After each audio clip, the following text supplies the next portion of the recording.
Hey, folks. Our friends over at Sunset Lake, Sebede.com, have some big news. They've just launched their newest product. It is their very first Sebede vape. Introducing Super Lemon Haze Sebede Vape Cart, a smooth and effective way to experience the benefits of full-spectrum Sebede in just minutes. Doesn't matter whether you need to turn the volume down on the day, or frankly, the week, the months, maybe the years ahead. Or just unwind after work. This cart has you covered. For those wondering, a vape cart is a little pod filled with hemp extracts that you can screw into a special 510 threaded battery. All you do is make sure your battery's on, working, inhale a little bit, let the Sebede do the work. It's that easy. You just plug the battery into a USB plug. Sunset Lake's new vape carts only contain hemp extracts and hemp terpenes. They don't add any thinning agents, and like all of their products, these are third-party lab tested for potency and purity. And I can tell you from personal experience, fun. And fun without getting, it's like it's actually like weekday fun for me, not necessarily for Matt. Matt's weekday fun is a little bit more like my weekend fun, but that doesn't matter. Right now, you can try Sunset Lake's new cart and all of their other hemp smokables for 30% off when you head to their website and use the code VAPE30, VAPE 30. The sale ends March 24th at midnight, so at the end of the weekend. See their site for vape cart test results, more information, and sale terms. Great time to try this out. Okay, quick break. Wait, not quick break. Let's start the show. The Majority Report with Sam Seder. The destiny of America is always safer in the hands of the people than in the conference rooms of any elite. Sam Seder. They are unanimous in their hate for me, and I welcome their hatred. We must guard against the acquisition of unwarranted influence, whether sought or unsought, by the military-industrial complex. The Majority Report with Sam Seder. Ever get the feeling you've been cheated?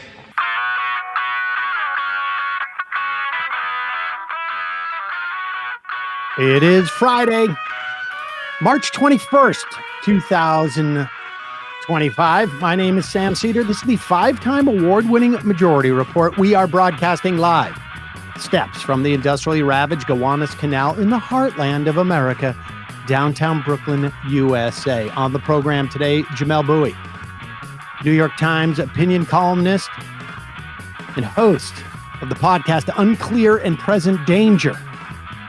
Also on the program today, Laverne Cox, actress, activist. Meanwhile, on the program, Musk threatens Pentagon leaker after report that he received a briefing from the Pentagon on a potential war with China. Acting Social Security head threatens to shut down the entire system because he didn't like a judge's ruling. Meanwhile, growing calls for Chuck Schumer to step down as polling shows enormous anger from the base.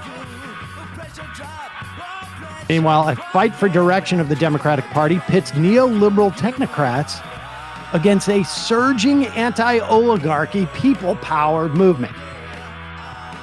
Big law firm bends the knee to Trump after being threatened with a DOJ investigation. So-called evidence against the Venezuelans deported to El Salvador released, and it's vaporware. Musk attempting to bribe voters in Wisconsin's Supreme Court election, which takes place on April 1st, and you have already voted in because early voting started days ago in Wisconsin. If not, go forward and do it. Meanwhile, fundraising numbers in a Florida special election explode for Democratic challengers. This is the Gates and Waltz districts District 1 in Florida, and District 6 in Florida. Meanwhile, spate of detentions of European tourists appeared to crater tourism in the U.S.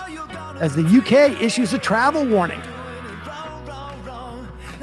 Trump administration begins its assault on our nation's libraries.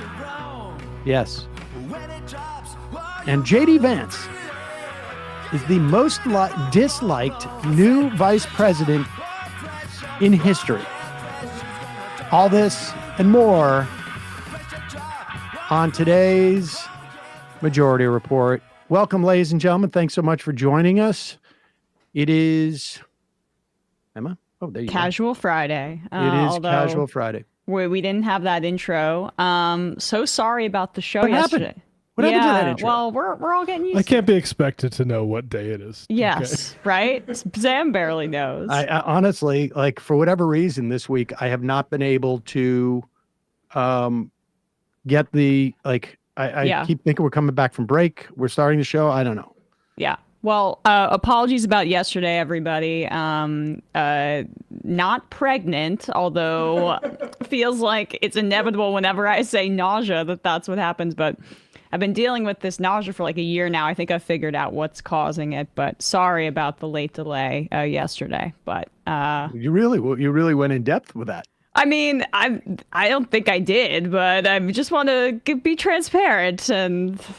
Well, you could just say I was ill. Full transparency. You don't have to get into like required. The specifics of the illness. I'm constantly fighting my desire to overshare, and sometimes it just comes out in a weird, stilted way. This is the most transparent administration. As you know, Trump yesterday signed an executive order to dismantle the Department of Education. Now, this is, he doesn't have the legal authority to do it. And part of this, of course, is theater. But then the other part is they just start firing people. They create realities on the ground. They challenge the judiciary to stop them. They want to bring this to the Supreme Court. We're going to talk more with Jamelle Bouie about this. Because there is the Trump administration wants to see, essentially, if the Supreme Court will give them this unilateral power to essentially usurp the Congress's appropriation power. Here is Donald Trump. I mean, this is just so Stephen twisted. Miller. No, well, let's just do a quick of the signing order, just because it's so twisted that he's surrounded himself with children, as if this is a benefit for children. He did this before with the trans sports ban, where it was almost identical to the Tim Walz photo op where he was signing free school breakfast and lunch for children as opposed to scapegoating trans kids. Good-looking people here.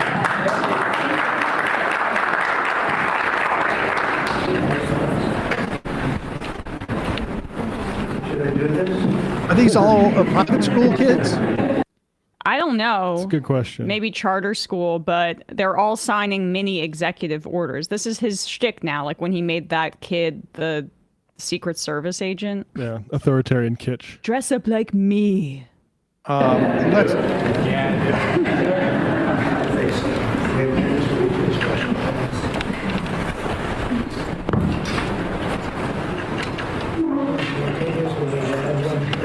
Oh, this is so twisted. Honestly, I can't even watch any more of that. So twisted. Understand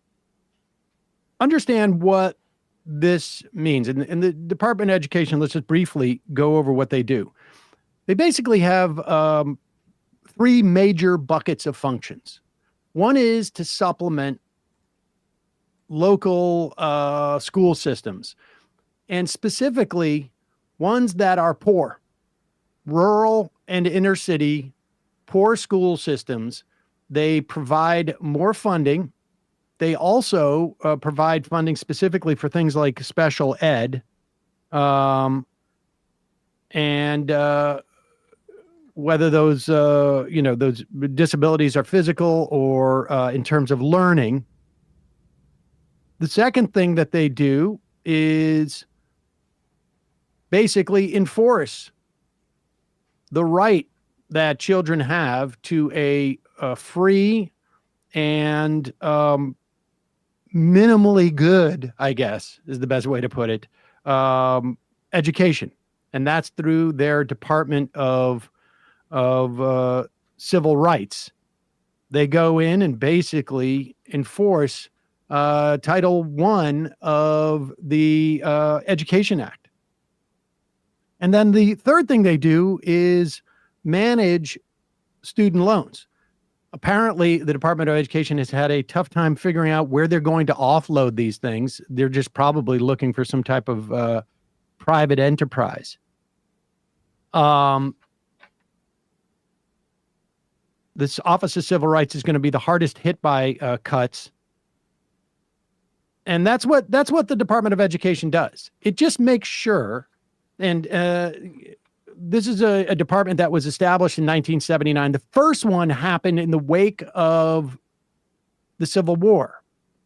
Basically started off Reconstruction because there was an understanding that you cannot have a fair society without making sure that everyone is educated. And it was specifically to provide education or make sure that education being provided for recently freed slaves.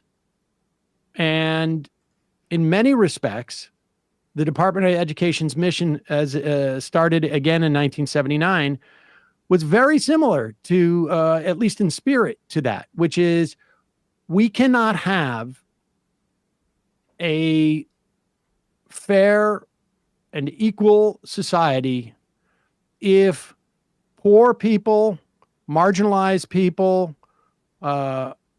kids with disabilities are not provided a free and basic education. And that's been the mission of it. And that's why it's under assault here by the Republicans. And make no doubt about this. This has been a long-term project of the Republican Party. This is not, Donald Trump was just an obnoxious guy in New York. And decades before Donald Trump even became a presidential candidate, this was an agenda of the Republican Party. Here is Stephen Miller losing his, and he's a Homeland Security advisor, incidentally, losing his shit about the Department of Education. Well, as we know, the Department of Education here in Washington, D.C., is overwhelmingly staffed by radical left Marxist bureaucrats who are in every way hostile to Western civilization, hostile to American interests, and hostile to our founding document. Pause it for 1 second. I just want to make this clear. What he's talking about is the Department of Education makes sure that we do not discriminate against black, brown children and poor children. Because there is, in creating the Department of Education, this is what Congress had in the bill. No provision of a program administered by the secretary or by any other officer of the department shall be construed to authorize the secretary to exercise any direction, supervision, or control over the curriculum, program of instruction, administration, or personnel of any educational institution, school, or school system, over any accrediting, et cetera, et cetera. There's no involvement in the curriculum. Right. In terms of, inserting Marxism into it. It's just labor theory of value, yeah. But the decoding is that he's saying, and they're redirecting these resources to combating anti-Semitism. So when he says the word Western civilization, well, let's decode that. We are going to defund programs that help fill the gaps in poorer areas of this country or that help kids with disabilities to go towards suppressing free speech for the Zionist project. And that's how you square that circle where a white supremacist like Stephen Miller can support Israel. It's because they view that as an extension of Western civilization, and that's why those two things coexist. And his problem isn't with Marxists so much; it's with MLKists. Right, exactly. Left Marxist bureaucrats who are in every way hostile to Western civilization, hostile to American interests, and hostile to our founding documents and culture. And so they are using their position and influence inside the Department of Education to try to force agendas like radical gender ideology, like critical race theory, like diversity, equity, and inclusion, and all kinds of anti-America curricula and policies on the American people, on our students, on our children. So it's taking away from parents the ability to control and direct the education of their own kids, of their own families. So what we're going to do under President Trump's leadership and direction is to return that authority to the greatest extent possible to the local level where parents can control outcomes, while at the same time making sure that no federal funds are used to support racism, to support gender ideology, or support other ideas and principles that are offensive to the American taxpayer. All right, now let's talk about the how. I'm sorry. Can we? Is that it? Basically, like when he says parental choice, we know that that is an inaccurate description of the programs that they're supporting. Trump was flanked at this event by a bunch of Republican lawmakers who are pro-voucher. They want it to be that these schools have a choice in terms of which students they let in, which is contrary to our broad-based system of public education.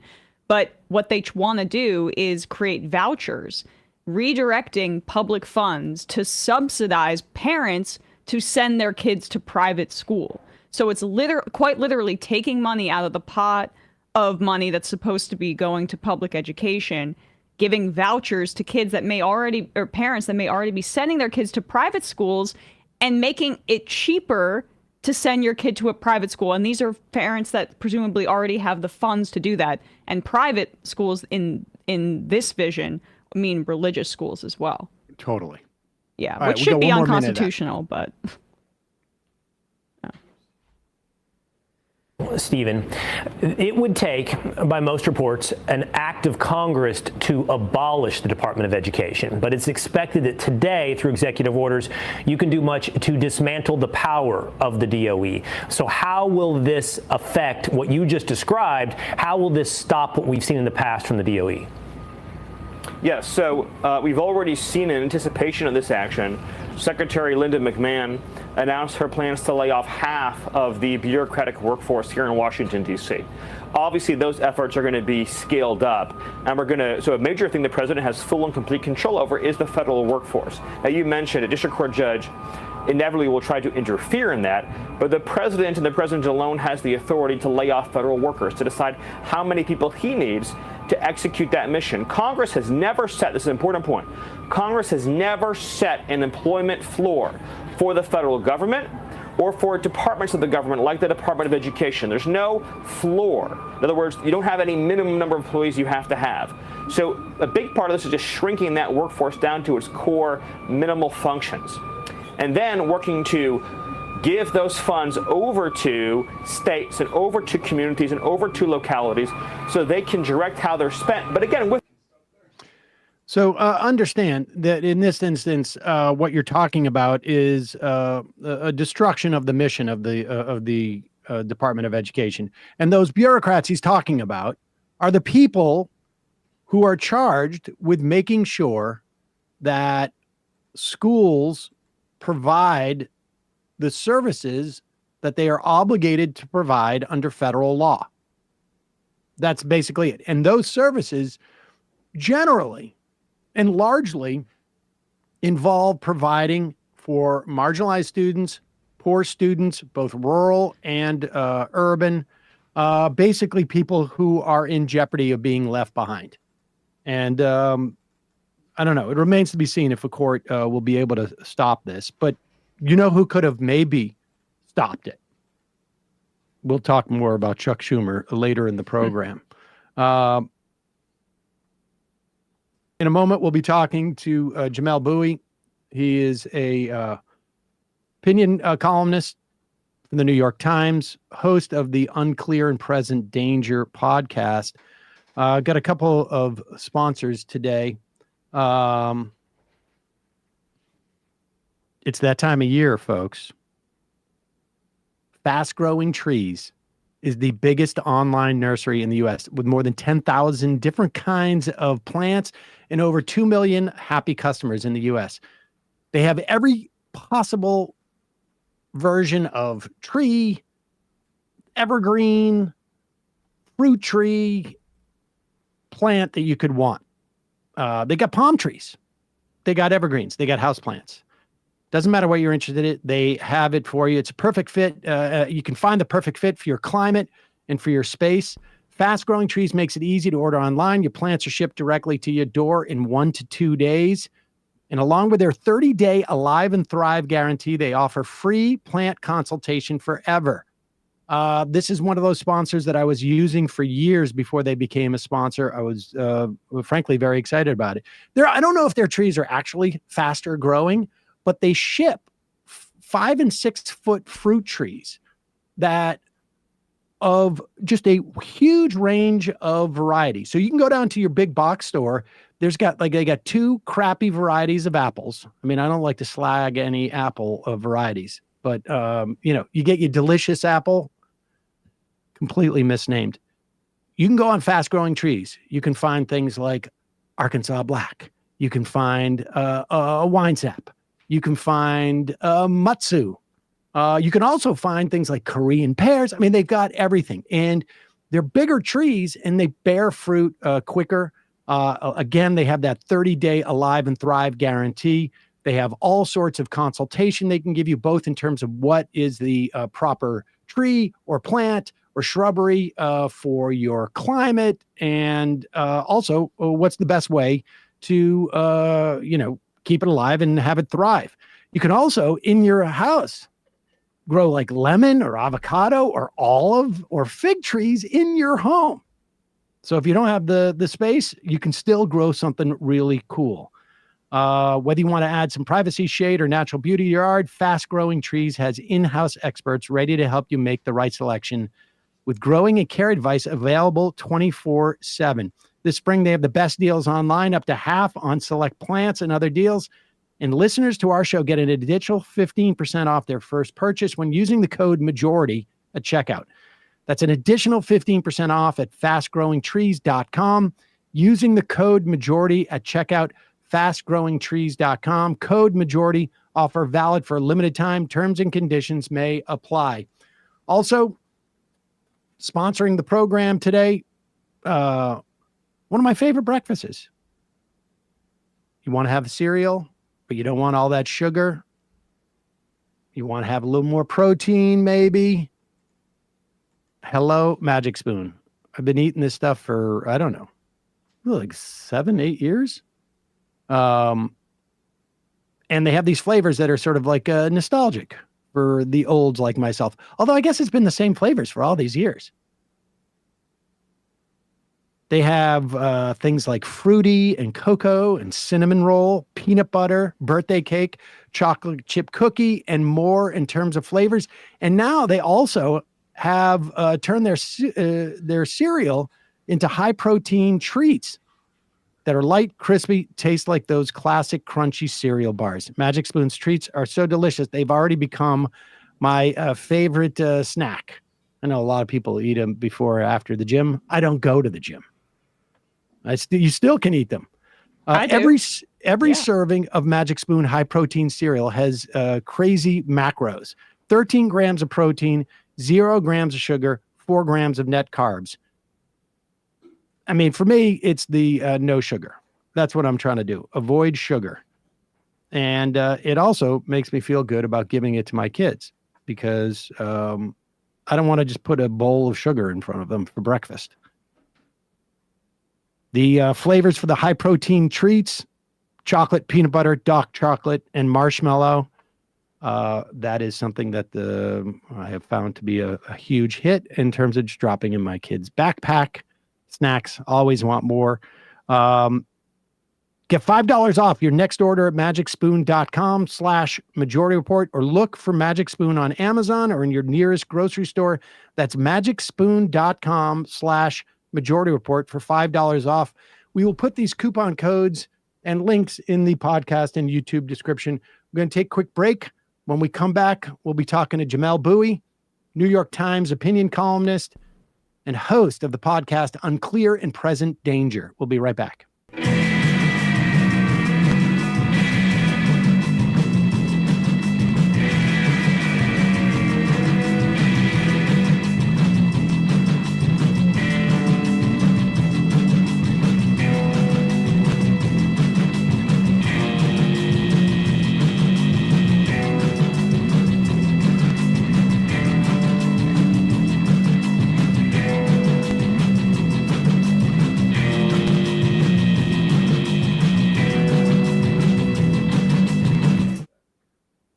We are back. Sam Seder, Emma Vigeland on the Majority Report. It is a pleasure to welcome back to the program Jamelle Bouie. He is a New York Times opinion columnist and also the host of the podcast Unclear and Present Danger.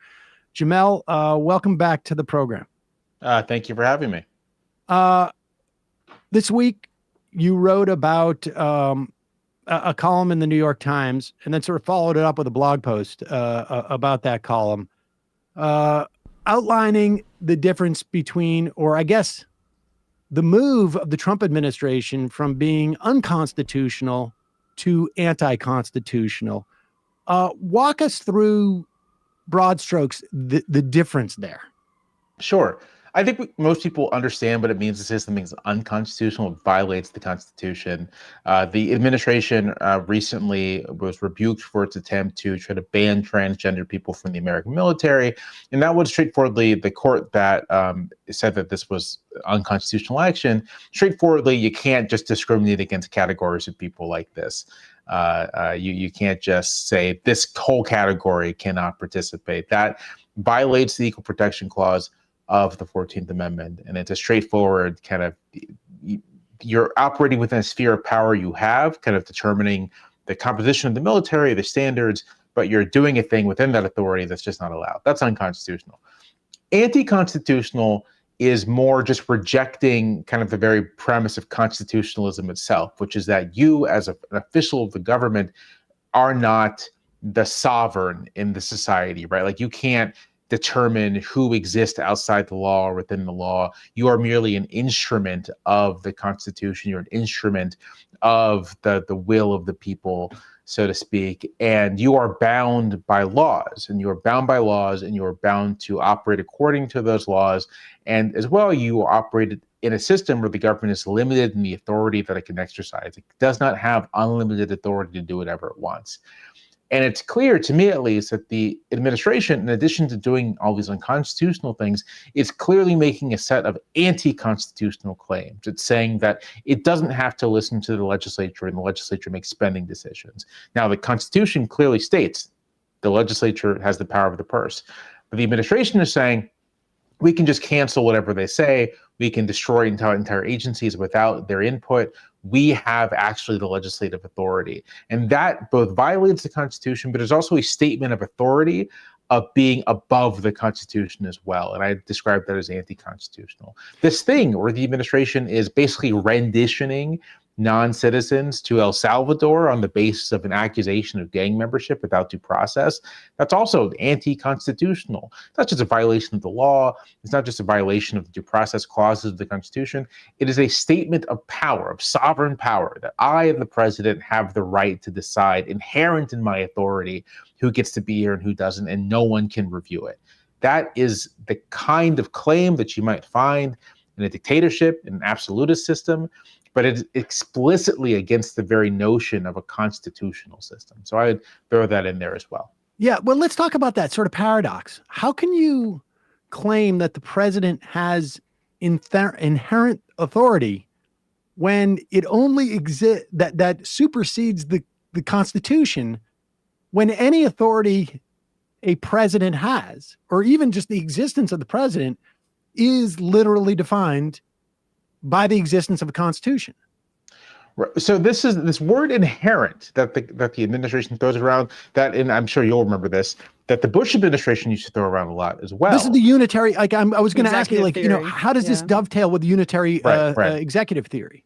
It's this. So the first clause of Article 2 says the executive power shall be vested in the president, and there are a group of conservative legal scholars who read this extraordinarily broadly. They say that this vesting clause, that the executive power is this broad, almost amorphous thing that is separate from the enumerated powers in Article 2, and that vesting it in a president gives that president all kinds of authority to operate according to sort of what's inherent in being an executive. And so they'll argue, for example, that what's inherent to being an executive is the ability to hire and fire. So the president, therefore, has the ability to fire anyone in the civil service and doesn't have to listen to any congressional rules or judicial judgments about standards for removing someone from their position. They'll say that the executive has inherent power to execute a war, to fight a war, and that anything they do in relation to that is constitutional, is lawful, because of that inherent authority, and that anything a Congress or a judge might try to do to limit that is illegitimate because this isn't an executive's inherent authority. Now, I'll say a couple things about this. The first is that the U.S. Constitution is sort of famously a constitution of like limited government and enumerated powers. And although there are certainly implied powers that the various branches have, right? This is the holding of Macaulay v. Maryland, right? That the necessary and proper clause in Article 1 does give the Congress a set of implied powers. If you got to make a bank to do something that you have an explicit power to do, you can do it. And in the same way, there are some implied powers that the president has. To go back to kind of the military thing I mentioned earlier, if the president needs to set out standards for who can serve, the president can do it. The Constitution doesn't explicitly say it, but commander-in-chief, it's kind of implied. But this notion of inherent, that's not really constitutional, right? Like, because it says that there are all these powers the executive has that aren't enumerated, and that kind of just exists by virtue of that person being the executive. And to my mind, it's like a contradiction, right? Like, why would you go through the trouble? The framers spent a lot of time trying to figure out the powers the president has. Why would they have gone through the trouble if they had actually created an office with all this inherent authority? They wouldn't have. It doesn't make any sense. But there's Let me just clarify. So in one instance, in the first instance, we're talking about subservient powers to an enumerated power. Right. So it's like, how do I go about executing, and the sort of subservient questions and issues that I might arise and decisions I have to make in fulfillment of that sort of like top line power. Right. Exactly. And then it also occurs to me that this notion of there being inherent powers, and those inherent powers are just sort of like this, almost like they emanate outside. Well, they literally do emanate outside of the bounds of the Constitution that have been written and offered to him. But this also seems to me to be a complete 180 of conservative legal thought from as recently as like 10 years ago, where the notion of any type of rights associated with anyone associated with government that wasn't specifically enumerated didn't exist. Right? I mean, am I wrong about that? I mean, it's when it comes to rights that people possess, conservatives have tended to have an extremely narrow reading of what the Constitution provides, right? People believe they have a right to privacy, and conservatives say, well, it's not explicitly said, even though, I think we would all say it's clearly implied, right? The Fourth Amendment implies a right to privacy. They would say, yeah, it's not said, so maybe it doesn't exist. But when it comes to executive power, their view is that, in fact, there are all these inherent powers that cannot be violated. And typically this applies to Republican presidents and not Democratic ones. Of course. I think if you're looking for an explanation for this, I think you'll go awry looking for an ideological explanation. I think it's much more sociological, which is that the originators of unitary executive theory, the people who have been at the vanguard of trying to push this notion of an expansive Dick Cheney, John Roberts, Sam Alito, name a few, they put out a few names.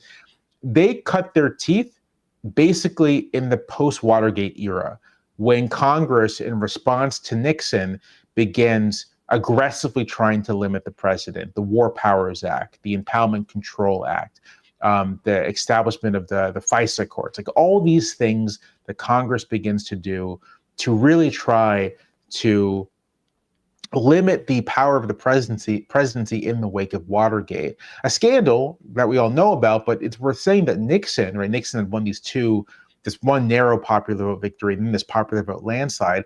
Nixon is sort of making these what we'd recognize as like Trumpian claims about possessing the will of the people. And so these conservatives are they're like aligned with Nixon. They're looking at the congressional pushback to Nixon, and they're saying this has gone too far. They're weakening the president. The president who represents the people should not be bound by all of these illegitimate laws. And I think it's a very easy way to see how like these conservatives are kind of step by step laid down the theoretical groundwork, taken the legal actions to like unbound the presidency or unbound the presidency that they believe to be bound. This feels like a confluence between sort of like one strand of conservative thought that, of this unitary executive, that has sort of like mutated or commingled with this Curtis Yarvin a notion of a new monarchy. I mean, it's sort of like, in the same way that we've seen Doge and the Heritage Foundation sort of like meld in their agendas. It's almost as if this sort of these two strands of intellectual thought that ultimately lead to the same place have also sort of like commingled and created a more even lethal strain of this ideology. No, I think that's right. I think it's like opportunism from the tech side of things, recognizing, it's a lot of stuff. It's the opportunism of the tech side, recognizing that there is this framework that allows for the exercise of, extra constitutional power. There's the fact that Donald Trump himself I don't think that guy has any particular ideology or any particular beliefs other than what most benefits him. And what most benefits him is like this untrammeled, unaccountable power. That's what he wants the most. He wants to be able to be the ultimate boss. And then you have legal conservatives who see Trump as a vehicle for their interests. And so there's like this entrance convergence of these three groups, two groups and one guy. Two groups, one guy. No, I mean that's it. I mean that's what it feels like, and they're putting they're putting it in action. What? I don't know. I mean, you could take even like the Boasberg case seems to be, and this is the deportation where he keeps asking, you need to provide me more information. And they're like, why would we? I mean, this seems to be the first case where they are inching closer to the idea of like, we don't really need to deal with the courts. Yeah. That to me, as far as I can tell, or that Congress seems to be the one most on but the one where they're already ignoring Congress's authority. Right. But it's a question of whether they're ignoring the authority of the court to adjudicate that question. Where do we go from here? It's like Boasberg. Give me your sense of Boasberg, because you brought up those deportations as like one of the more sort of like illicit acts, blatantly illicit. Like, what is your sense of what's going on there? Because it feels like Boasberg is like, he sort of, it seems like, knows that maybe this is he's at the fulcrum right now and doesn't want to be the one to sort of like declare a constitutional crisis. Right. No one wants to bear the brunt of whatever is going to come next. I think you're right to say that that's the case where they're really pushing with just disregarding the courts altogether, saying that you don't have the authority to adjudicate these things. I don't have a great sense of Boasberg, the person. I figure that he's likely to be as much motivated just by the fact that the administration is showing such open contempt for him and open contempt for the proceedings as any particular theory. Frankly, I kind of imagine he's a Republican appointee, probably a conservative guy. I imagine that if the administration had come to him hat in hand, willing to cooperate, that he would rule favorably for them, right? He would be like, sure, show more evidence next time, but we understand what you're doing. The contempt they're showing for him and the court and the attacks on the court may lead him to the kind of negative ruling that the administration does not want. But then it's or is it ruling they do want? I mean, it sort of feels for them. It sort of feels like for them, this is their best sort of like from a public standpoint, this is their best polling. Immigration. Yeah. They're supposedly criminals, hardened criminals. They've put all the propaganda money into it. This feels like the case that they want to have, like, to create this crisis. Right. And I mean, we're in this realm of speculation. I honestly don't know what happens, right? If he rules that you got to bring these people back, that this is a terrible violation of due process, that we already have evidence that these people are not hardened criminals, and even if they were, they deserve a hearing, and the administration just says, no, we're not going to do it. Like, I'm not sure what comes next after that. My hunch is that no one really in American civil society, or very few people, have the stomach for this kind of direct confrontation with the president, especially over an issue like immigration. And so it'll be kind of like, well, it happened, we'll just kind of ignore it. But the problem there is that obviously the administration's claims to the kind of authority the president has aren't going to end there. The president's claiming the authority to rendition people without due process, rendition non-citizens or undocumented residents, then they're probably going to claim it with regards to just non-citizens in general. And it's a short hop and step there from just citizens themselves, right? Like anyone. I mean, the lack of due process is really the sort of the line, right? Where if you blow out the due process, then do we even know if it's a citizen or not? It doesn't matter. Right. It doesn't matter because you'll have no way to prove it. And it doesn't feel like there's anyone willing to just like make that argument. Everyone's so afraid to say, listen, even if they are criminals, who's to say that if it's not, who's to say you're not the next person picked up because you look the wrong way, that you have the wrong tattoo? And how can you prove if you're innocent or not?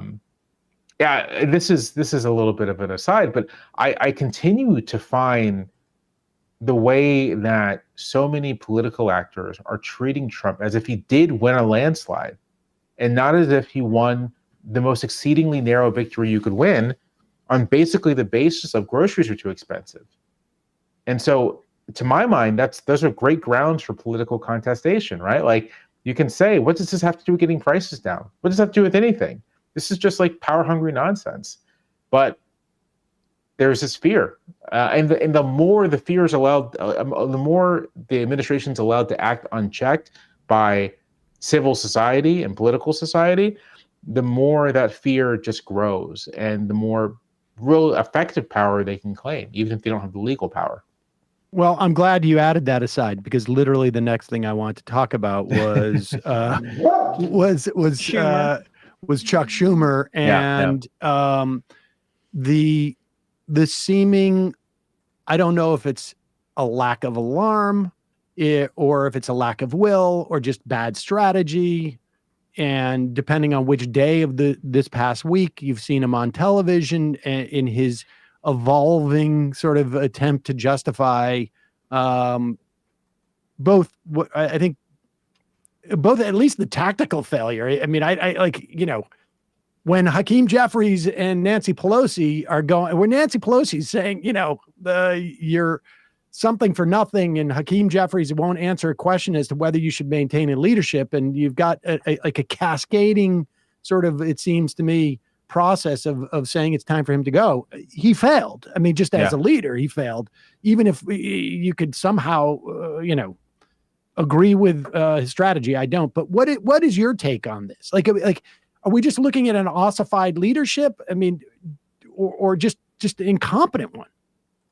I think it's more ossified than incompetent. And there's certainly lack of competence there as well. But I think ossified is the big thing. I think there's this tendency to want to look for, nefarious external causes. I've seen some people speculate that, like, oh, maybe it's the donors or whatever. But I think it's a very simple explanation. Chuck Schumer is a man, and he's in the 70s, early 70s. He's been in political office for most of his adult life. He's been in this leadership position for, almost a decade, more than a decade at this point, or almost a decade. He was acculturated in a very different political culture than the one that exists now, and is encountering a new kind of political situation for which the old tools don't necessarily work, and is flat-footed. I mean, we have a whole aphorism about this. You can't teach an old dog new tricks. And we're in a situation where we have a lot of old dogs in political leadership who are struggling to deal with the situation. You aren't agile enough or creative enough to respond to what's happening, and I think that's 95% of it. It's almost it's a classic problem of human leadership. You see this thing happen again and again in all kinds of different contexts. And I think the solution is new leadership. It's people who have been acculturated in this political era and who recognize it for what it is, and who understand that the old ways of challenging the other side don't work, and that the proper orientation to have towards the other side may not be my misguided colleagues. It may just be they're my opponents and I have to beat them. Right. And I think that there's a problem with that generation of Democrats viewing themselves as kind of responsible stewards of governance. And there is an animosity that really just seeps out of them when the base demands that they do politics. We're not, I think Schumer, Sam has described him before as a concierge, but people aren't looking for you to kind of stabilize things while also giving Trump what he wants. People are looking for you to fight and use every point of leverage. And he's seemingly completely incapable of doing that. And I don't think he ever will be. And I think the problem goes deeper. Like I'm disturbed by Senate Democrats broadly. We're seeing a good amount of fight from the House Democrats and from governors across the country.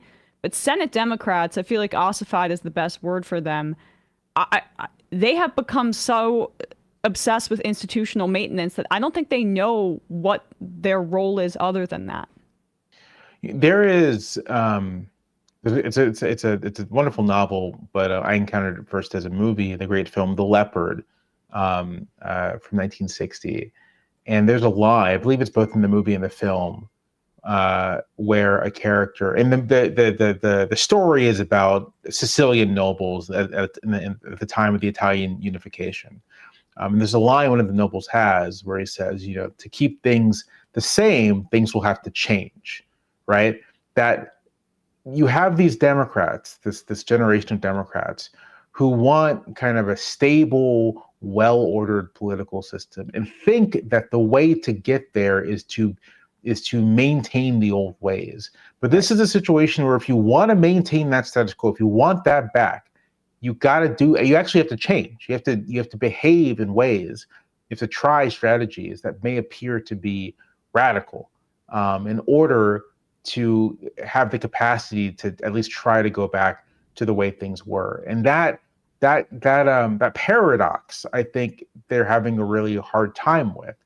And I'm not even sure they can conceptualize what that would look like. Another way of putting it is that obviously everyone in the sense of partisan in one way or another, but a lot of Democrats don't appear to be the kind of genuinely hard-nosed partisans that understand that political combat is necessary, and that's part of what this is, and that the kind of genteel mid-century politics, or even politics in the 90s to an extent, although that's often overstated, just doesn't work, or it just isn't going to work for this situation, for this scenario. And this isn't ideological. This is a more of a dispositional and partisan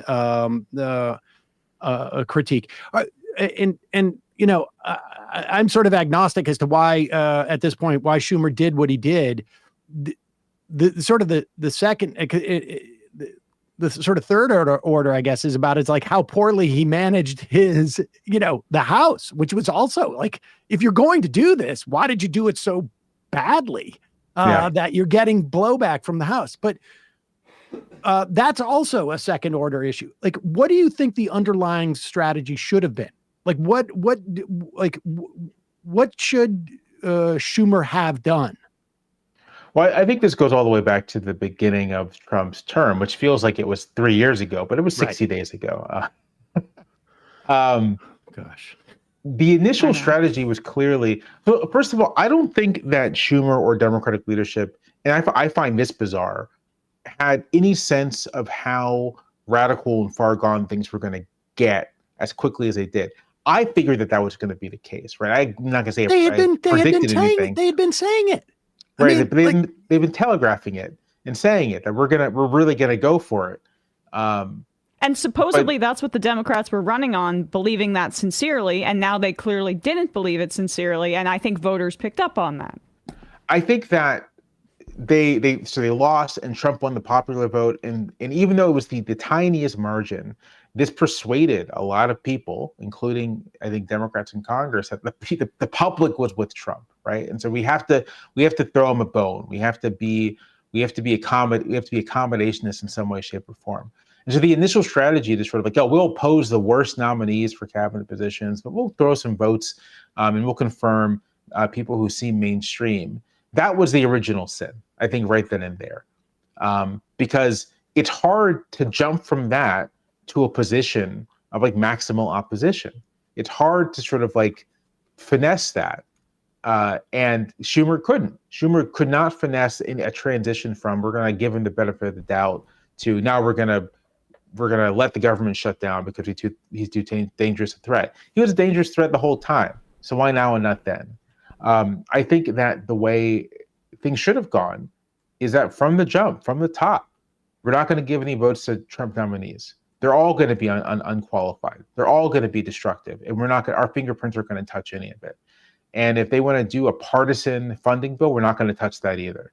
And when the Doge stuff started happening, when it became clear just how authoritarian this administration aspires to be, that orientation would have given them the ability to say the only thing that's going to bring us to work with Republicans is if they cut all this stuff out. But that was a lost opportunity. And now I think, Schumer's obviously flailing, and Senate Democrats are basically leaderless. I mean, it feels like to some extent the entire party is leaderless. I mean, let's just move briefly to what seems to be a nascent sort of like a fight for what comes next. And part of that is 15,000 people in Arizona going to, I guess, a speech, a rally against oligarchs. Bernie Sanders, AOC on this tour. And these are numbers that sort of like are significantly larger than when Sanders ran for president in 2016. And, you don't often see this level of engagement in politics a month and a half into an administration. Like the equivalent time for this in the Biden administration, Republicans were enraged about Dr. Seuss. Yeah. And that was it.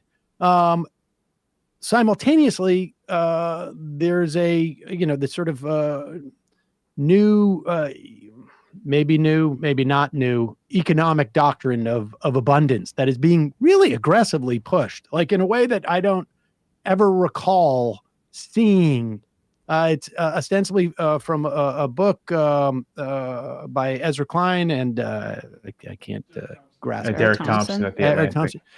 But it's there's a whole strategy that's been put out by the Nicholson Center, which is a sort of a Koch derivative, sort of libertarian ish centrist think tank. What do you make of all this? I mean, is it there like there's a fight for what comes next before we really have sort of finished, there's still a grip on the Democratic Party, until I guess Schumer goes down, but I guess people are anticipating this. Yeah, I mean, the thing about political leadership is it's like inherently entrepreneurial, right? Like just because you have a formal position doesn't mean that people recognize you as like the leader of a party. That's at least not the American system, right? Like unless other than the president, uncontested leader of his party. But if there's no president that your party has at the moment, then it's a very fluid and flexible thing. And I think that this is what this is sort of people trying to establish a claim to leadership. I think it's more, so I would kind of separate the AOC Sanders thing and the abundance thing, because I think that the former is an attempt to make a claim for popular leadership of Democrats, and AOC in particular, who has been sort of who's at the forefront of opposition to this continuing resolution and has been like a vocal opponent of Trump. It's clearly emerging as someone who rank and file Democrats, not just progressive Democrats, right, but like ordinary Democrats see as a leader, someone who's leading the party. And Bernie already has this status with many Democratic voters as well. So I think they're trying, in the absence of any attempt to do this from more centrist Democrats, I suppose Chris Murphy is trying to do some of this, but it's not in the same popular way. Governor Pritzker is trying to do this to a certain extent. But there aren't that many Democrats trying to make this explicit claim to popular leadership, but I think that's what they're doing. But it's the also abundance like, argument, but that seems to me more elite focused. It's more saying to Democratic elites, right? Like, here's what we think the perspective for the next Democratic policy agenda ought to look like. It should be more focused on building state capacity, on freeing the government to be able to actually produce things and build things effectively and efficiently. It should be focused on removing barriers to all kinds of stuff.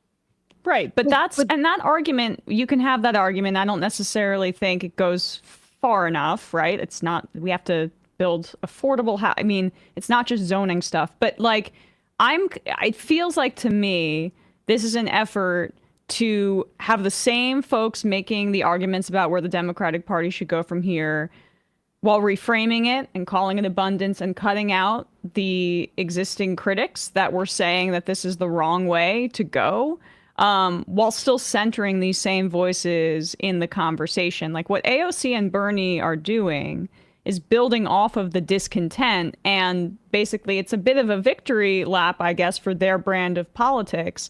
And what I don't love about this kind of very focus-tested elite abundance kind of push here is that it seems to be like a way to consolidate power with those same folks who have been a bit discredited by the way the Democratic Party is at its lowest point since the early 90s.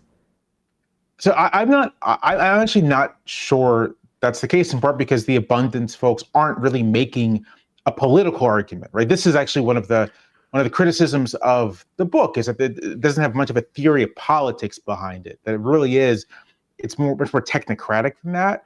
I think that it may be important to. All right, I'm going to pull back a little bit. The fact that part of the argument of the book and of Ezra and Derek is that there are aspects of American political economy that are not conducive to the production of things that people need is like a different kind of argument than the DLC. We need to get government out of the picture. I think the abundance argument is much more about like what can we do to enhance state capacity, which may mean looking at things that the government does not particularly well. versus we got to get the government out of there entirely, and that the private sector is the best place to make things happen. But regardless of the practical differences, I think these are like two different things happening simultaneously, and it's like really not that hard to imagine a kind of populist democratic energy like you're seeing with AOC and Sanders merge with this sort of like, we got to make it easier to build public housing, right? Like that's a very natural kind of thing. And you can imagine kind of a left inflected abundance kind of political orientation, but also like a right inflected one as well. I think it's a little bit separate from the claim for political leadership or the bid for political leadership. Well, Josh Shapiro's embracing it, right? And that's my concern is like, it's a bit of circling the wagons where I want this to be a worker-led resurgence in the Democratic Party, to reorient it past appealing to Republican suburbanites, which seems like it still is a fever that won't break with Democrats, frankly. That's my concern. Yeah. I'll say I don't necessarily think the abundant stuff would appeal to Republican suburbanites, because part of it is like you have too many property rights. part of the argument is that like homeowners have too many property rights.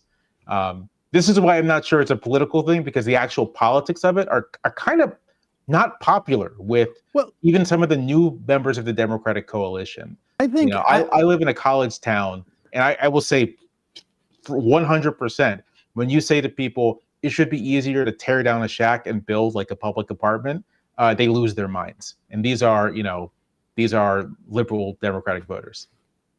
I think that's true. And I think, the timing for this obviously was sort of like a hoping that this was a Harris administration. I mean, it reminds me of what we saw with antitrust in 2012, 2013, where there was trying to build an infrastructure there. But it does feel, and there doesn't seem to be any sort of like right now, it seems to be like an ideology without a political base, other than sort of like people potentially searching for an ideology to go forward, because there's sort of I think there were people who felt during the Biden administration that the antitrust and the labor people were able to sort of like plant their flags, but nobody else from an economic standpoint. But that is inherent in the what AOC and Sanders are doing on some level. Like, I mean, it's much more of a political project, but they come with an ideology. And so it does feel like there is an attempt to sort of like, and I think it's happenstance. I think they thought this would be this book would be coming out in a very different circumstance. Right. And it's sort of, this is a book that's been planned to come out probably for a year. And I think they would not have anticipated, because it really depends on what kind of infrastructure gets built in the wake of this without the resources that they anticipated existing, because a lot of those resources are going to go towards like, hey, Donald Trump is president, we've got to fight him, as opposed to sort of like, we need to, work on, and I guess maybe we'll see this, the application of this more on sort of a local level, or an attempt anyways to do it there, because obviously there's no federal apparatus. Give me your sense before we let you go. How much time do you think Schumer has? Do you think that like this is going to, are we going to start to see the same cascade we saw with Biden? It certainly seems like more and more Senate Democrats was it Michael Bennett yesterday was like, maybe we need new leadership. I think we'll see more Senate Democrats voice that. I think if because Schumer's flailing right now, it's one thing to mess up, right, and like really damage your credibility. But if you could recover from that, it's possible. It's possible to be able to reorient yourself, to be deft enough and agile enough to reorient yourself and recover.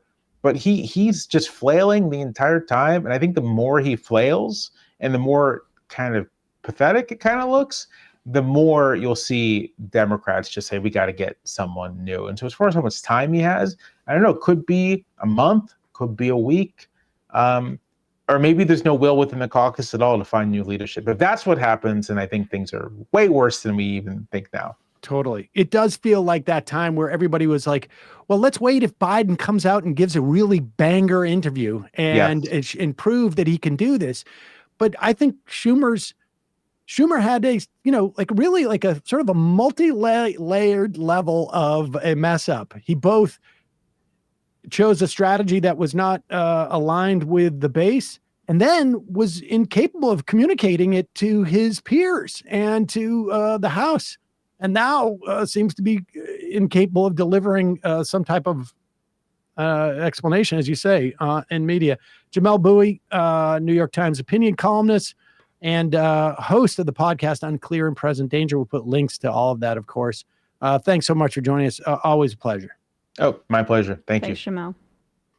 All right, folks, we're going to take a quick break. When we come back, actress, activist Laverne Cox will be joining us. Be right back after this.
We are back.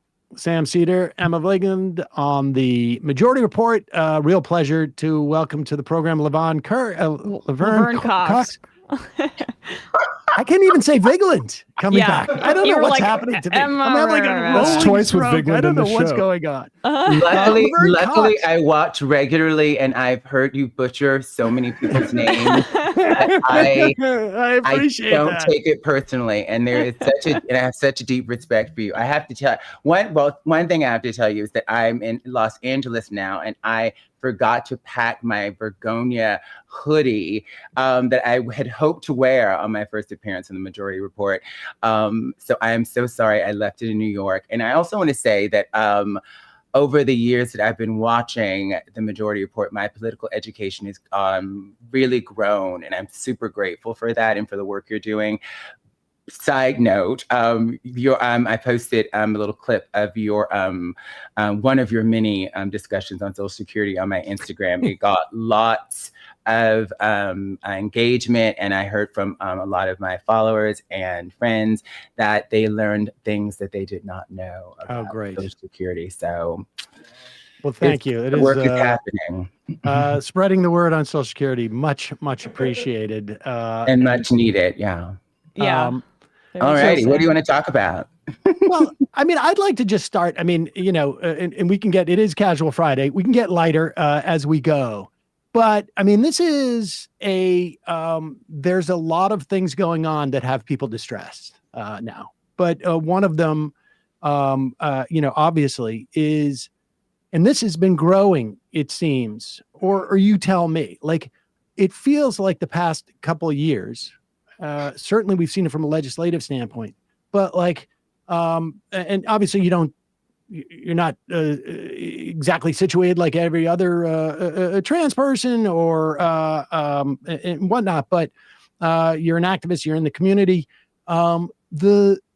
The change that we've seen, like from a personal perspective, like what does that feel like? So I have followed, I'm 52 years old, and I have tried to be aware of, you look great for 52, I should say. Thank you so much. I have to say that because someone also in the 50s. Melanin is amazing, clean living. I don't drink, never done drugs, never smoked. Anyway, thank you. I appreciate that. But so for my whole life, I've been like sort of following anti-trans legislation and the trajectory. I think it's important to remind people that in 2016, HB2, the North Carolina bathroom bill, was introduced and failed. And there were several bathroom bills prior to that year that failed.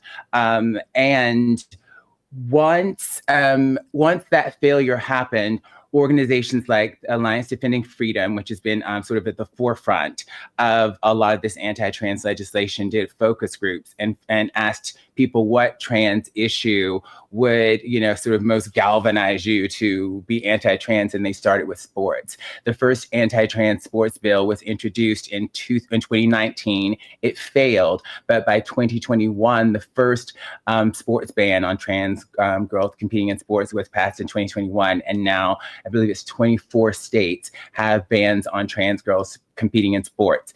Soon to follow was we have to protect the children.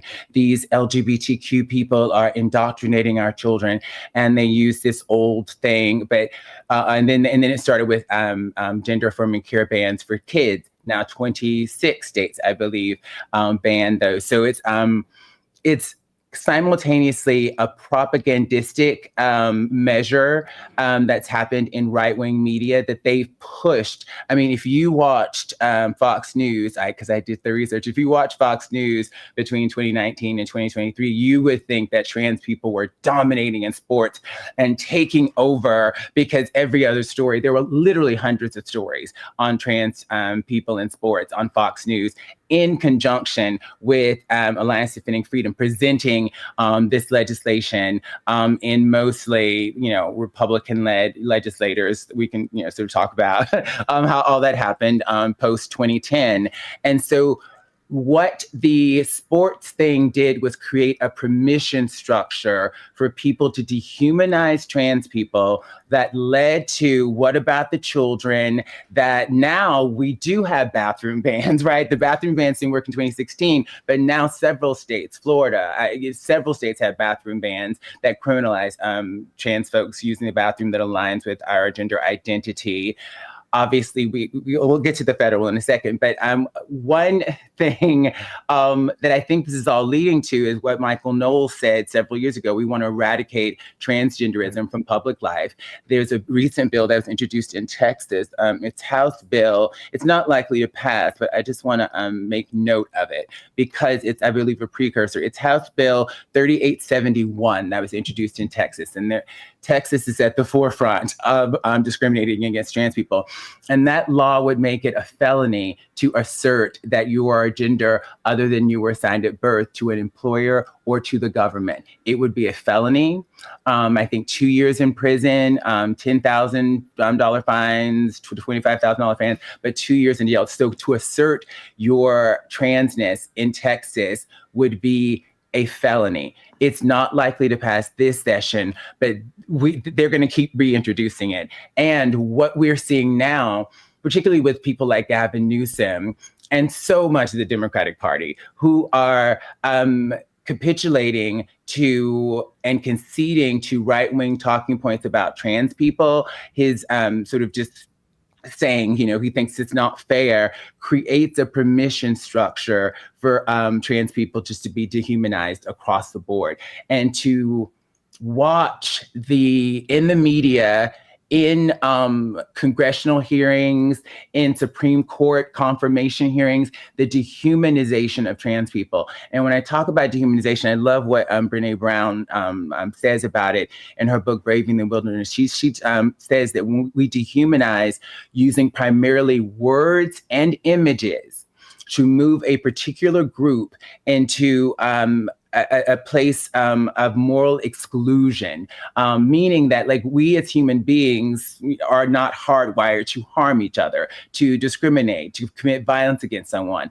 But if we take a certain group of people and move them into the space of moral exclusion where they're no longer thought of as human beings, then it's fine. And I think when we look at how trans people have been spoken about in the media, particularly on the right wing that has infiltrated all of media, it is a coordinated, well-funded dehumanization project that has led to all the executive orders that are affecting trans people on the national level in horrifying ways and potentially genocidal ways. And I use that term intentionally. It is really about erasing us from existence. I mean, they're erasing us from websites, literally not acknowledging us. But all of this is in Project 2025. You know, I did do a post, literally it's page 4 of the foreword, if you recall. I don't know how long ago you read Project. And on page 4 of the foreword, they said, we want to eliminate these words and some of the words from every government document, piece of legislation that exists.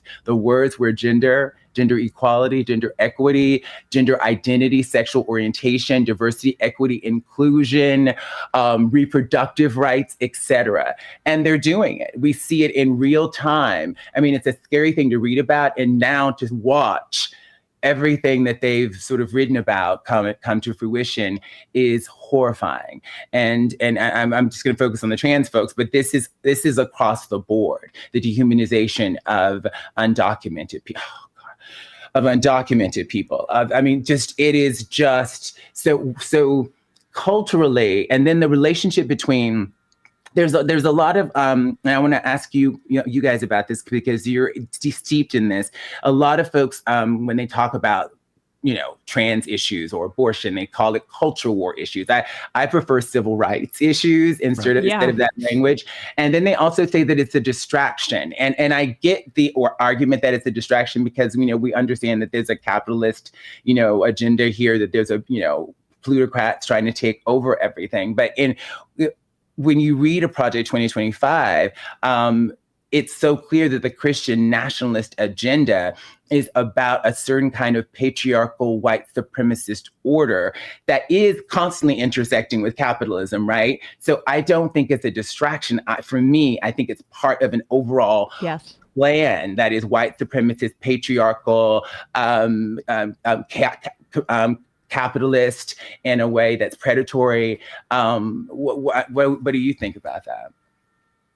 I mean, I totally agree with you. I don't like the framing of distraction. I think it's minimizing, and it makes it that so that once again, the person that's saying it's a distraction is validating the idea that trans people are just kind of political footballs, as opposed to people who are experiencing real outcomes based on what the Trump administration and what Republican governors across the country and legislatures are doing. And I guess the trans sports as a wedge issue thing is something we've talked about before, or it's there to evoke a visceral reaction to further dehumanize trans people. The thing that sticks out to me is how Trump brought these folks to the inauguration, and Riley Gaines became this kind of celebrity. They're all white women, right? And they're using these tropes of white women being victimized, or cis white women being victimized, whether it be by an undocumented immigrant. They're using that same playbook with the Laken Riley Act, or whether it comes to Riley Gaines, who tied for 5th place in a swim meet with a trans woman.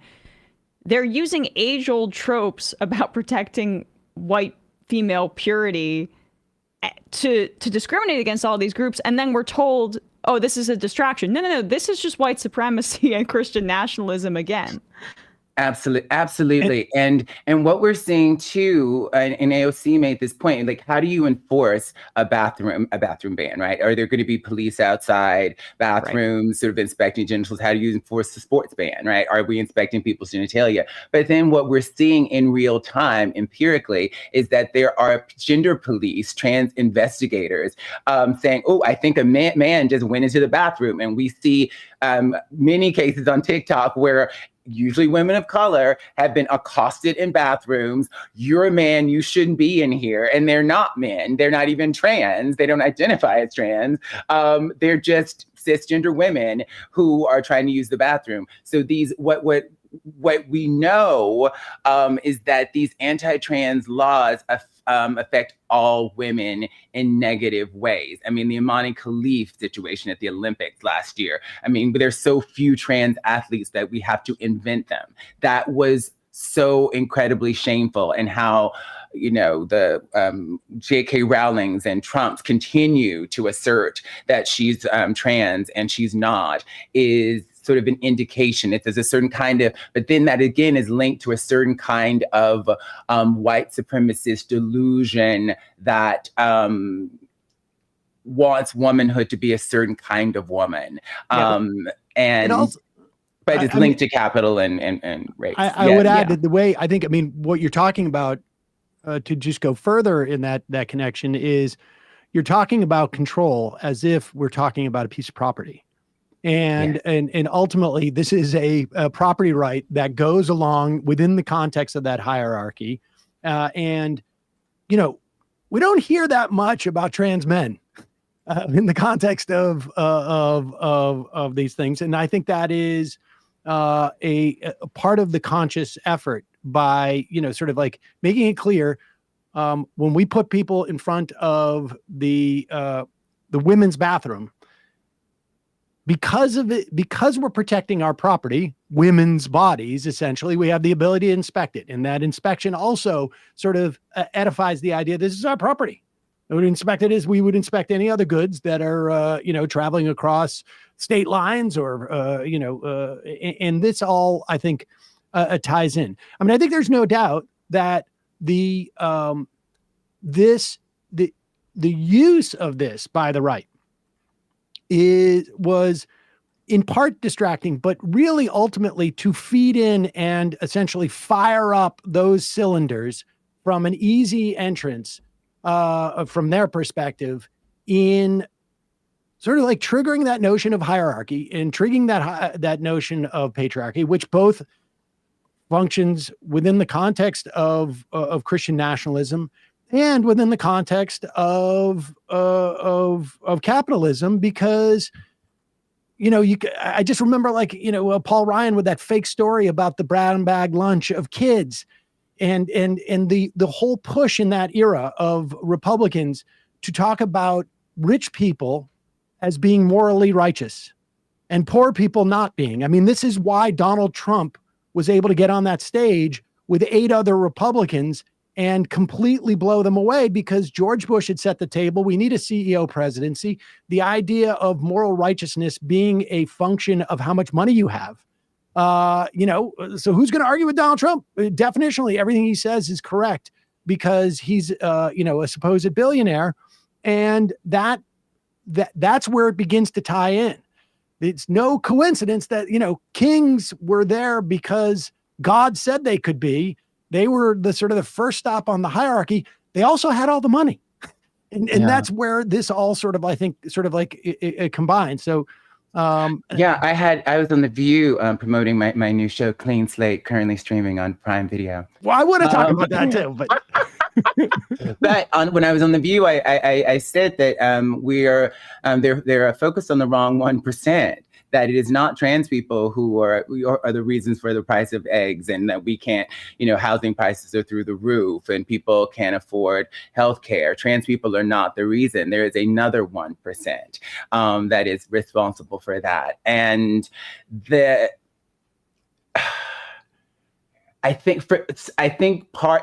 damage, so much damage is being done, and you've spoken about this across the board on so many levels that it's going to be really hard to undo. But I think on a messaging level, on a cultural level, for people who claim to be allies, people who are, liberally or in the Democratic Party or left aligned, what I would really suggest is embarking on a rehumanizing project and setting an agenda instead of reacting to one, that we, that everyone does. Ultimately, some of these anti-trans laws too were also a response to states and state legislatures including trans people in civil rights protections in states, right? That literally was what happened in North Carolina.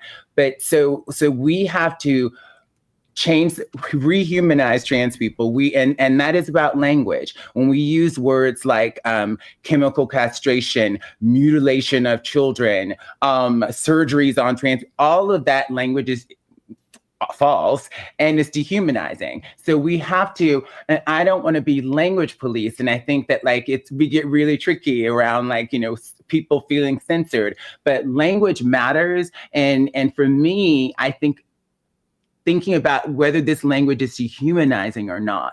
I mean, it was really clear when Trump said they're eating the cats, they're eating the dogs, that was dehumanizing. But when Rand Paul or Josh Hawley says, they're mutilating and chemically castrating children, that language is dehumanizing, and because it reduces us to procedures and medicalization instead of human beings.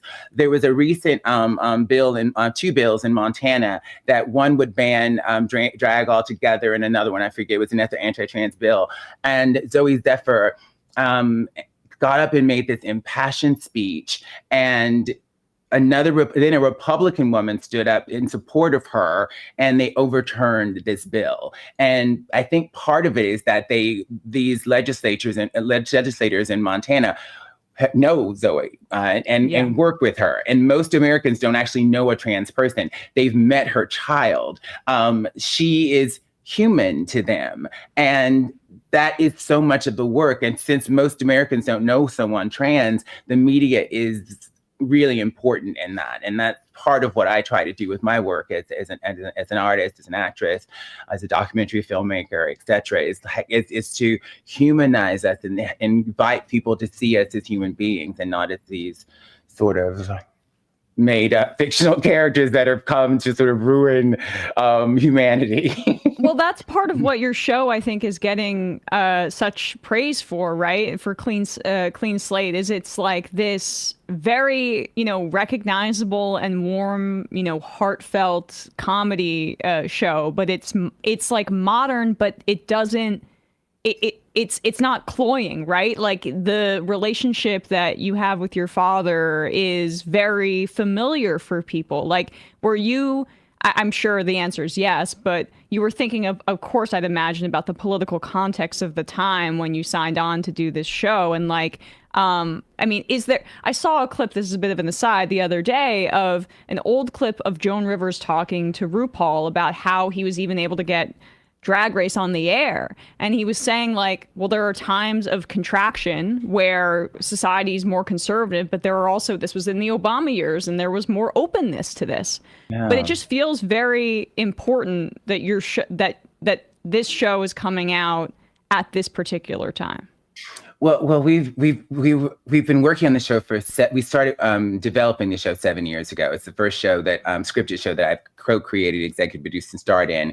And we got the deal at Prime Video in 2022. We shot it in 2023, and now it's just coming out. So when we conceived of it, it came from George Wallace, and he wanted to redo Sanford and Son, but with a twist. And he went to Norman Lear, the late great Norman Lear, and he's like, well, you can't redo Sanford and Son. And so Dan Ewing, who works with George, thought of me and a twist on that. And we had a meeting, and Dan, after the meeting, went and wrote a pilot in 4 days. That is a lot of the pilot of what you see on TV now is what he wrote in that first draft.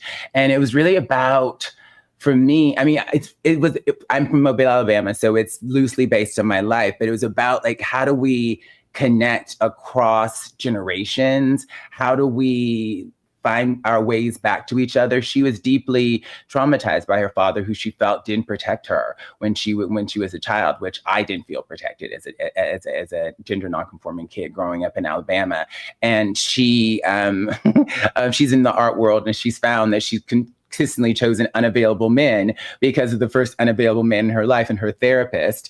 Her first scene in the pilot is her on a Greyhound bus because she's lost all her money, on a FaceTime with her therapist. And it starts about, wanting to, have healthier relationships. And then she reconnects with her dad and finds this whole it's hilarious. George Wallace, the comedian, is just a genius, and I really want him to get an Emmy nomination for this work. He's brilliant, he's funny, he's touching, and it's really just about being I'm trans, but it's in the South, and it's set in the church, and the little gossip that happens in small towns. And Mardi Gras originated in Mobile, Alabama. So we have a Mardi Gras episode. We have a voting episode that I think is really brilliant, where we don't really talk about voter suppression, but it's like, well, why are these lines so long, and why are they closing polling places? And I find it's really funny. So I love our show, and people have been, and it's like a warm hug.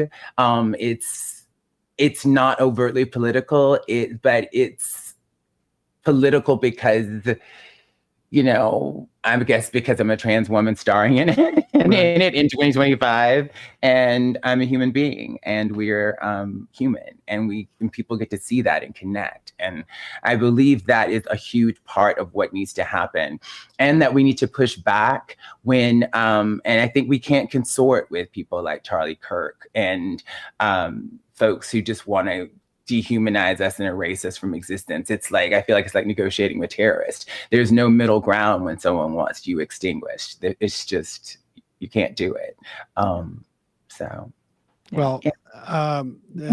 Laverne, it's been really great having you here. I'm looking forward to chat too. Yes, thanks for watching. Yes. I'm looking forward to, I barely watch any TV anymore, particularly these past 60 days, to be honest with you. But I'm really looking forward to checking out this program. And it is so, everything you've said today I think is so wise and important for people to hear. But the television has had a capacity, and frankly, Norman Lear, television, right. Over the years has had a capacity to influence culture. And I think on the right, they know this. They're just not very good at it.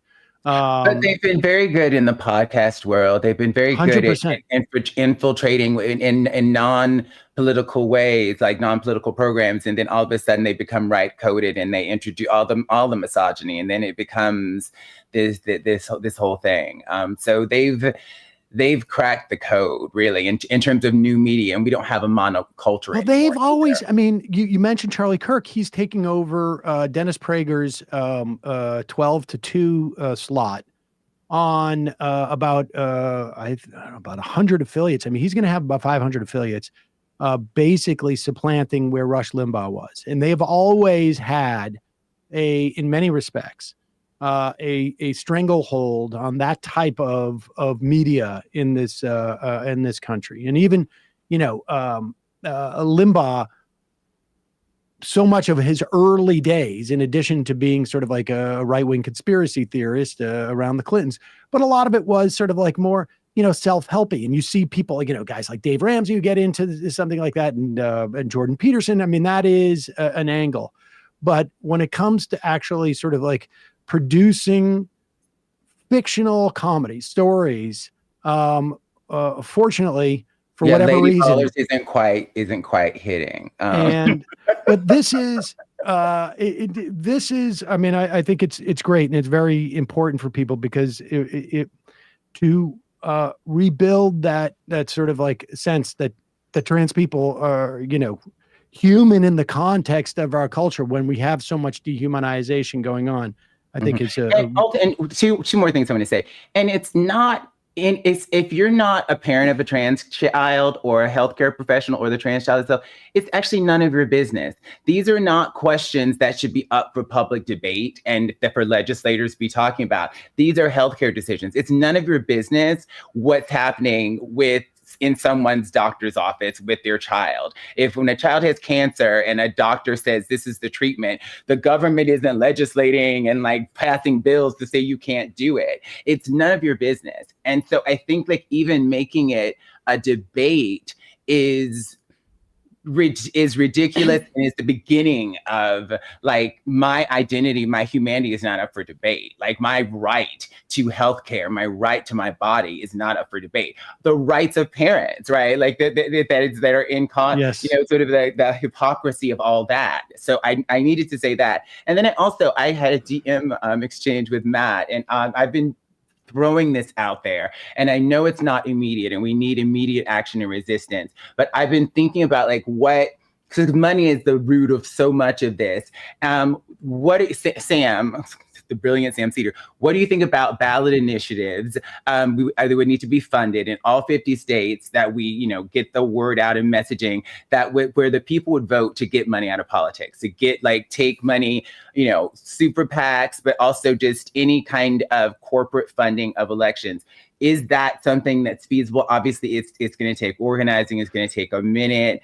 What are your thoughts on that? Because obviously the politicians aren't going to do it. Maybe the people would do it. Is that realistic? A statute like that in this era would be considered unconstitutional.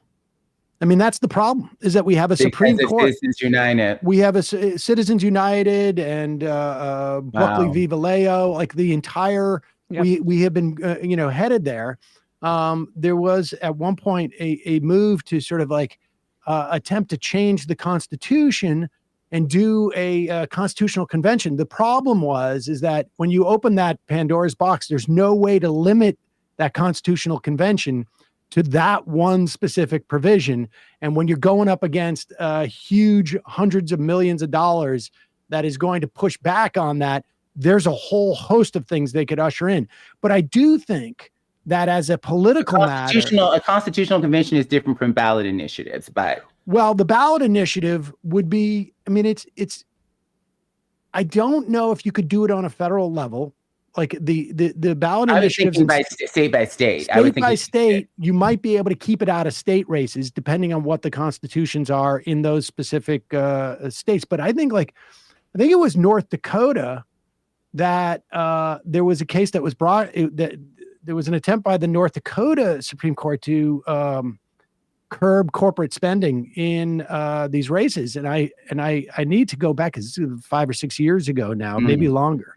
Where the Supreme Court pushed back. But as a political matter, I think it was what launched Bernie's campaign in 2016 in many respects. And we can at least do that in the context of, let's say, the Democratic primaries. That's something that we don't need. You can set up, because the primaries are private, you can set up your own construction there. Right. And to have that type of, like, there's political will in the Democratic Party to actually do that when most Democrats take corporate money.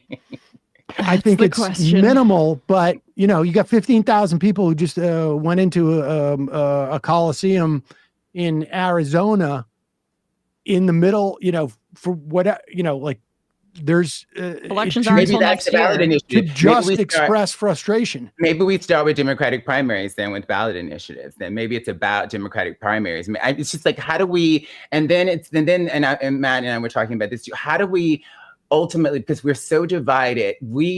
At this point, the government doesn't. Can I curse? It doesn't give an F. I'll just say that. It doesn't give an F about us, about working people, about citizens. They just care about the money. So we need to mobilize tens of millions of people to rise up. And we are so divided and we don't trust each other because so many of us, the anti-trans stuff, the racist stuff, like there's a lot of the misogyny. So to get people, the anti-immigrant stuff that is in the Democratic Party, there's so much trust that's been eroded. So it's like to get us to trust each other again so that we can actually come together as working people. And I say working class people, if your income is not produced by other people's labor, you're working class. Our actor strike and writer strike reminded me of that. No matter how much money you make, if you don't own the means of production, you are working class. So that's most of us. But they've divided us so much. And then so many individual citizens are so uncomfortable looking at themselves and critically interrogating the ways in which they've been complicit and been indoctrinated into white supremacist and anti-Black thought or anti-trans thought or misogynist thought. I'm a Black trans woman who's constantly doing the work to try to divest of internalized transphobia, internalized white supremacy, classism, ableism. This is like individual spiritual work, and so many people don't want to do that. And so it's like, how these are the questions that I don't have the answers to, but I think we need to start asking them so that we can come together around our common humanity, but we have to build trust with each other so that we can actually do the work. There's so much distrust on left of center for so many reasons, I think. Valid reasons. Yeah. Well, much to I wish I ponder. had those answers right now, but I think it starts with asking the questions. Laverne Cox, thank you so much. We'll put a link to Clean Slate, and hopefully people will watch and spread around to their families, and it will. We also have a documentary called Disclosure on Netflix that came out in 2020 that looks at the history of trans representation on screen, the first 100 years. There is footage from the early 1900s, and it really lays out and very familiar clips and films, and it manages to be really entertaining and fun. Everybody on screen is trans, and it really lays out how consent has been manufactured and the various tropes around how trans people have been represented, and how we can maybe, at least in our image making and and how we tell trans stories, can do better. Disclosure on Netflix. Right. Check it out, folks. Put a link to both. Laverne Cox, thank you so much. Really appreciate it. I love all of you. Hi, Matt. Hi, Brad. Thank you, Emma. Thanks, Laverne. First time, long time. That's there awesome. You go, folks. Thanks so much. All right, we're going to take a quick break, head into the fun half of the program. Just a reminder, it's your support that makes this show possible. You can become a member at jointhemajority.report.com. When you do, you not only get the free show free of commercials, you get the fun half, and you can IM us on the Majority app. The app is free for everybody, but you get those special bonus. And you can get one of those Vergonia. Do we still have the Vergonia sweatshirts? They might have been limited time, but we can limited check. edition. Yeah. At shop.majorityreportradio.com. Also, don't forget justcoffee.coop, fair trade coffee, hot chocolate. Use the coupon code Majority, get 10% off, and you can get the Majority Report blend there. Matt, Left Reckoning.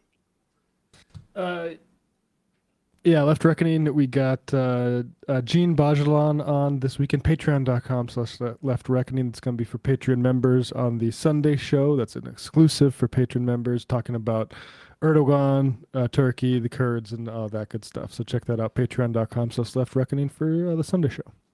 All right, folks. See you in the fun half. 3 months from now, 6 months from now, 9 months from now. And I don't think it's going to be the same as it looks like in 6 months from now. And I don't know if it's necessarily going to be better 6 months from now than it is 3 months from now. But I think around 18 months out, we're going to look back and go like, wow. What? What is that going on? It's nuts. Wait a second. Hold on for a second. The Majority Report. Emma, welcome to the program. Hey. Matt. What is up, everyone?